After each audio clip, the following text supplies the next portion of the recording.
Israel में Hamas के हमले जारी, मरने वालों का आंकड़ा बढ़ा अब तक 1000 से ज्यादा। इजरायली नागरिकों की मौत, 2000 से ज्यादा घायल। गाजा पर इजराइल ने की भीषण बमबारी, हमले में हमास के वित्त मंत्री जवास अबू शमाला समेत 800 से ज्यादा आतंकी ढेर, 4500 से ज्यादा घायल। इजरायली वायुसेना के लड़ाकों ने गाजा में ढाया कहर, सैकड़ों लड़ाकू विमानों ने हमास के 1500 ठिकानों पर बमबारी की। गाजा पर इजराइल की बमबारी की भयानक तस्वीरें आई सामने। इजराइल ने रिहायशी इमारतों पर गिराए बम, सैकड़ों इमारतें हुई जमींदोज। गाजा पर 75 सालों में सबसे भीषण बमबारी, इजराइल के प्रधानमंत्री नेतन्याहू ने वीडियो किया जारी, हमले में गाजा की सैकड़ों इमारतें ध्वस्त। इजराइल फिलिस्तीन के बीच लगातार 4 दिन से जंग जारी। इजराइल ने गाजा में किए सैकड़ों एयर स्ट्राइक, हमले के बाद की तस्वीरें आई सामने, सपाट मैदान में हुए तब्दील।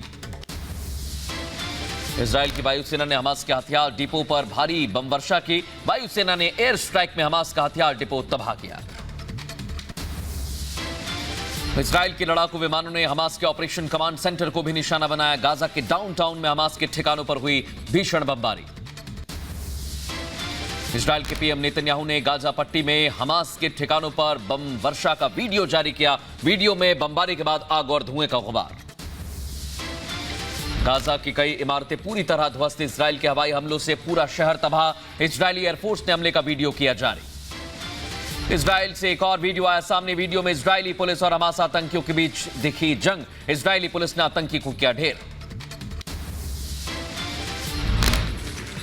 गाजा से हमास आतंकियों को बॉर्डर पार करने में तस्वीरें सामने आई। इजराइल ने घुसने की कोशिश की है। इजरायली सेना ने सीमा पर घुसपैठियों को ढेर किया। वेस्ट बैंक में भी इजरायली सेना और हमास के आतंकियों के बीच भीषण जंग जारी। बेत और अल खलील कैंप के पास दोनों के बीच झड़प तेज हुई। इजराइल की पुलिस ने युद्ध के दौरान रेस्क्यू और राहत का वीडियो जारी किया। वीडियो में गोलीबारी के बीच फंसे नागरिकों को घायल जवानों की मदद करती दिखी इजरायली पुलिस।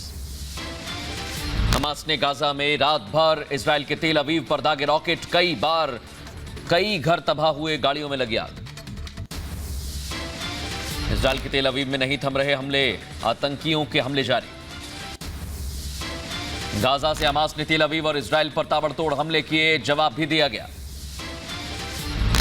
गाजा की ओर से हमास आतंकियों ने इजराइल पर रॉकेट दागे, इजराइल का आयरन डोम एक्टिव हुआ।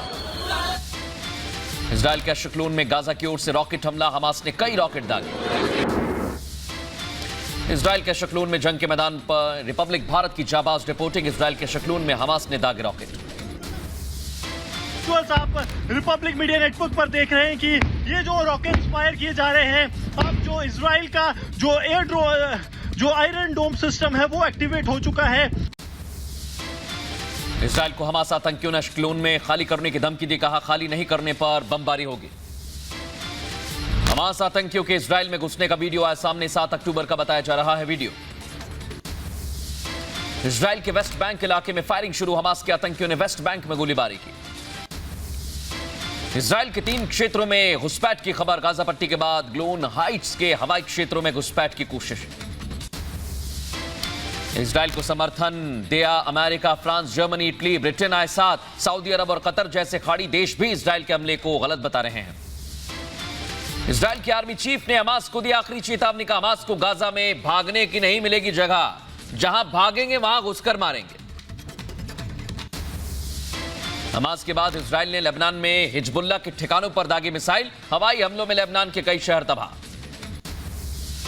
इजराइल के पीएम बेंजामिन नेतन्याहू से प्रधानमंत्री मोदी ने की बात, युद्ध के हालात पर दोनों नेताओं की बातचीत हुई। भारत में इजराइल के महावाणिज्य दूत कोबी शूशानी ने कहा कि जब पीएम जैसे नेता लोकतंत्र के अन्य नेताओं के साथ हैं, इजराइल का समर्थन करते हैं, तो इसमें बहुत ताकत मिलती है। इजराइल और हमास की जंग के बीच फिलिस्तीन ने की भारत से अपील। फिलिस्तीन राजदूत अदनान अबू अल हैजा ने कहा भारत और इजराइल और फिलिस्तीन दोनों का मित्र है, हस्तक्षेप करें। अमेरिकी राष्ट्रपति जो बाइडेन ने पिछले 4 दिन में तीसरी बार इजराइल के पीएम नेतन्याहू से बातचीत की, सैन्य मदद भेजने का दिया भरोसा। इजराइल की ओर से हथियार भेजने की बात कही गई है और अमेरिका हथियार भेजेगा, व्हाइट हाउस के प्रवक्ता जॉन किर्बी ने दी जानकारी। अमेरिका की धमकी के बाद बैकफुट पर ईरान, इजराइल फिलिस्तीन युद्ध में हस्तक्षेप से किया इनकार। इजराइल ने मिस्र को दी चेतावनी, कहा गाजा को अगर राशन सप्लाई की कोशिश की तो ट्रकों पर करेंगे बमबारी। रूस के राष्ट्रपति व्लादिमीर पुतिन ने इजरायली जंग के लिए अमेरिका को बताया जिम्मेदार, का मिडिल ईस्ट ने अमेरिका फेल हुआ है, अमेरिका मिडिल ईस्ट में अपने हिसाब से बसावट चाहता है। इटली ने भी इजराइल का किया समर्थन, इटली के विदेश मंत्री ने बड़ा बयान दिया, कहा इजराइल जंग के लिए हमास जिम्मेदार। डेनमार्क ने भी इजराइल के समर्थन का ऐलान कर दिया। इजराइल फिलिस्तीन जंग के बीच डेनमार्क ने फिलिस्तीन में विकास से जुड़े अपने कामों को सस्पेंड किया। इजराइल फिलिस्तीन की जंग में फ्रांस के 4 और नागरिकों की मौत। इजराइल में फ्रांस के अब तक 8 लोगों की मौत हो चुकी है। फ्रांस के राष्ट्रपति इमैनुअल मैक्रों का बड़ा बयान, कहा हमास का लोगों को बंधक बनाकर ब्लैकमेल करना मंजूर नहीं। संयुक्त राष्ट्र संघ का बड़ा बयान, का इजराइल फिलिस्तीन में जंग की वजह से गाजा के 2 लाख से ज्यादा लोग विस्थापित हुए। इजराइल फिलिस्तीन जंग के बीच मारे गए 2 पत्रकारों का अंतिम संस्कार। मोहम्मद सोब और सईद अल तवील की इजराइल की बमबारी में हुई थी मौत। इजराइल में जंग के बीच लौटने के बाद अभिनेत्री नुसरत भरूचा का पहला बयान। नुसरत ने वीडियो जारी कर इजराइल के हालात को बयां किया। हरियाणा के कसूल में छुट्टियां मनाने इजरायली नागरिक आए थे, वापस लौटने की कर रहे मांग। हमास हमले के बाद इजरायली युवा आर्मी में देना चाहते हैं सेवाएं। दिल्ली में एशियन गेम्स के पदक वीरों से पीएम मोदी ने की बात, कहा खिलाड़ियों को हर सुविधा देने पर जोर। एशियन गेम्स की जीत से ओलंपिक में होगा फायदा। पीएम मोदी ने एशियाई खेलों में शानदार प्रदर्शन करने वाले खिलाड़ियों की हौसला अफजाई की। पीएम ने कहा, आप सभी इतिहास रचकर आए हैं। एशियाई गेम्स में भारत का अब तक का शानदार प्रदर्शन रहा। एशियन गेम्स में महिला खिलाड़ियों के शानदार प्रदर्शन पर पीएम मोदी बोले, आधे मेडल तो महिला खिलाड़ियों ने जीते हैं। ये भारत की बेटियों की क्षमता को उजागर करता है। मिशन तेलंगाना पर गृह मंत्री अमित शाह सिकंदराबाद में जन गर्जना सभा में केसीआर समेत विपक्षी दलों को लेकर साधा निशाना।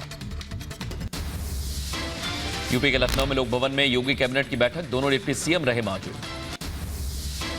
यूपी कैबिनेट की बैठक में डॉक्टर्स की रिटायरमेंट एज बढ़ाने के प्रस्ताव पर मोहर। 65 साल की उम्र में डॉक्टर्स होंगे रिटायर। सपा सांसद शफीकुर रहमान बर्क का बीजेपी पर निशाना, कहा दिलों को तोड़ने की बात करती है बीजेपी, नई सरकार आने पर आम लोगों को इंसाफ मिलेगा। महाराष्ट्र में टोल नाकों को लेकर राज ठाकरे की पार्टी ने राज्य सरकार के खिलाफ मोर्चा खोला। मुंबई के मुलुंड टोल नाके पर केबिन को फूंका गया। आप सांसद संजय सिंह की बढ़ी कस्टडी। शराब घोटाला मामले में दिल्ली के राउज एवेन्यू कोर्ट ने 13 अक्टूबर तक कस्टडी बढ़ाई। संजय सिंह के बाद आप विधायक अमानतुल्लाह की मुश्किलें बढ़ी। ईडी ने अमानतुल्लाह के घर पर 12 घंटे तक की छापेमारी, कई दस्तावेज बरामद। जम्मू कश्मीर के शोपियां में लश्कर तैयबा के 2 आतंकी ढेर। एनकाउंटर में सुरक्षा बलों ने आतंकियों को मार गिराया। यूपी के सीएम योगी आदित्यनाथ 11 अक्टूबर को मथुरा जाएंगे। मथुरा में ग्राम उद्योग केंद्र का जायजा लेंगे। शारदीय नवरात्र में प्रधानमंत्री दिखाएंगे रैपिड ट्रेन को हरी झंडी। यूपी के गाजियाबाद से रफ्तार भरेगी रैपिड ट्रेनें। विश्व मानसिक स्वास्थ्य दिवस आज लोगों में मानसिक स्वास्थ्य के महत्व को बढ़ावा देने के लिए मनाया जाता है। आज का दिन मेंटल स्ट्रेस, डिप्रेशन, एंजाइटी की ना करें अनदेखी, इस बात का संकेत देता है।